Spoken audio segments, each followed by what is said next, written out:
వృద్ధ మహిళ. ఒక చిన్న గ్రామంలో ఒక వృద్ధ మహిళ రాంబాయి తన స్నేహితులు, కుటుంబం లేకుండా ఒంటరిగా జీవిస్తోంది. ఆమె తన ఇల్లు పక్కన ఉన్న చెరువు దగ్గర ప్రతిరోజూ ఉదయం నడుస్తోంది. ఆ చెరువులో ఎప్పుడూ కొన్ని చేపలు, పక్షులు కనిపించేవి. ఒకరోజు ఆమె చెరువు దగ్గర కొంచెం పుస్తకాలు చదువుతూ జలంలో దొరుకుతున్న చేపలను చూస్తోంది. అప్పుడు ఆమె దగ్గరకు ఓ యువకుడు వచ్చాడు. అమ్మా, మీరు ఏం చేస్తున్నారు అని అడిగాడు. రాంబాయి నవ్వుతూ, నేను కేవలం ఈ అందమైన ప్రకృతిని ఆస్వాదిస్తున్నాను, కొంచెం సమయం కష్టాలు మర్చిపోవడానికి అని చెప్పింది.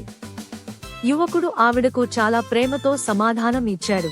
మీరు నిజంగా బాగా చెప్తున్నారు. చాలా మంది మనసులో దుఃఖం, ఒత్తిడి కట్టుకున్నప్పుడు ప్రకృతి ఎంతో ఆనందాన్ని ఇస్తుంది. అది విన్న రాంబాయి, అయితే మీరు నా గురించి ఎంత గుర్తిస్తున్నారో ఇంత దూరం నడిచి వచ్చారు. మీ జీవితంలో సంతోషం ఉండాలని ఆకాంక్షిస్తున్నాను అని చెబుతోంది. ఆ యువకుడు తనతో సమయాన్ని గడిపి ఆమె కథలు విని స్నేహం పెంచుకుంటాడు. రోజులు గడిచాయి, కాని యువకుడు ప్రతిరోజు రాంబాయిని చూడడానికి వస్తాడు. చివరికి రాంబాయి జీవితం మొత్తం ఆనందంతో నిండిపోయింది. ఒక ఒంటరి మహిళగా మొదలైన ఈ ప్రయాణం మంచి స్నేహితుడితో ముగిసింది. ఇలా వృద్ధ మహిళను ప్రేమగా చూసుకునే యువకుడి స్నేహం ఆమె జీవితాన్ని మార్చేసింది. ముగింపు.